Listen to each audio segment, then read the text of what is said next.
கர்த்தருக்கு சோத்திரம். இன்று கர்த்தர் நம்மோடு பேச விரும்புகிற வார்த்தை கர்த்தர் தரும் எக்ஸ்சேஞ்ச் ஆஃபர். ஆமேன்.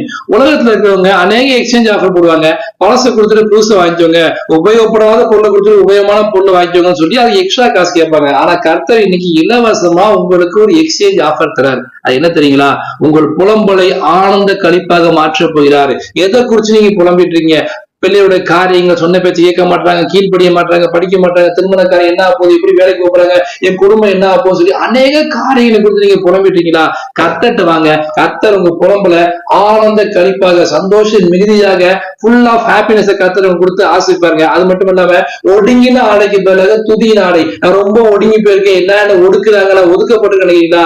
கர்த்தர்ட்ட வாங்க. கர்த்தர் உங்களுக்கு துதியின் ஆடையை கொடுப்பாரு. அதாவது கர்த்தர் செய்த நன்மை கொடுத்து நீங்க எப்போ துதித்து கொண்டே இருக்க முடியாத, அவருக்கு நன்றி செலுத்த முடியாத, அவரை ஆராதிக்க முடியாத ஆசீர்வாதத்தை கர்த்தர் கொடுத்துருவாங்க. அது மட்டும் இல்லாம சாம்பலுக்கு பதிலாக சிங்காரத்தை தருகிற தேவன். யோபு அப்படித்தாங்க இருந்தாரு. யோபு தன்னோட சரீரத்தை எல்லாவற்றையும் இழந்து தன் சரீரத்தை வியாதியோட அநேக கொப்பளங்களோட சாம்பல்ல உட்காந்து ஓட்ட எடுத்து சொல்லிட்டு இருந்தாரு. ஆனா கர்த்தரோட முன்னிலையை பார்க்கிற பின்னிலையுமே ஆசை வச்சு சாம்பலுக்கு பதிலாக சிங்காரத்தை கொடுத்தாருங்க. அப்படிப்பட்ட தேவன் இன்றைக்கு உங்க வாழ்க்கையில இருக்க கவலைகள், கண்ணீர்கள், புலம்பல்கள், சாம்பல் போன்ற காரியங்களை, ஒடின காரியங்கள் எல்லாவற்றையும் வெளியெடுத்து போடுவாங்க.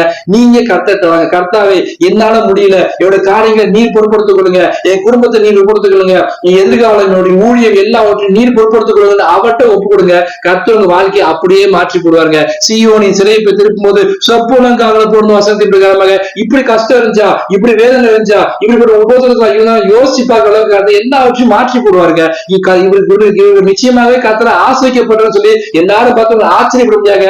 ஆனந்த கழிப்பின் ஆசீர்வாதத்தை கர்த்தர் இன்றைக்கு தரப்படுறாரு. துதியின் ஆடைய கர்த்தர் இன்றைக்கு தரப்படுறாரு. சாம்பலுக்கு பதிலாக சிங்காரத்தை கொடுத்து கர்த்தர் வாசிக்கப்படுறாரு.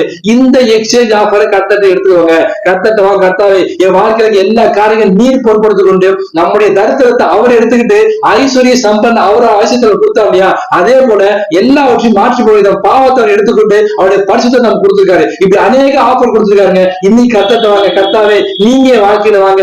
இந்த எக்ஸ்சேஞ்ச் ஆஃபர் நான் பயன்படுத்துறேன். என் வாழ்க்கையில தரித்திரங்கள், பாவங்கள், என்னுடைய நஷ்டங்கள், இழப்புகள் எல்லாவற்றையும் நீங்க எடுத்துக்கொண்டு உங்களுடைய ஆசீர்வாதத்தை, உங்களுடைய செழிப்பை, உங்களுடைய அபிஷேகத்தை, உங்களுடைய சந்தோஷத்தை, உங்களுடைய சமாதானத்தை எனக்கு தாங்க கர்த்தரை கேளுங்க. கர்த்தர் நிச்சயமா கொடுத்து ஆசீர்வதிப்பார், சாட்சியா நிறுத்துவார். ஆமென். God bless you.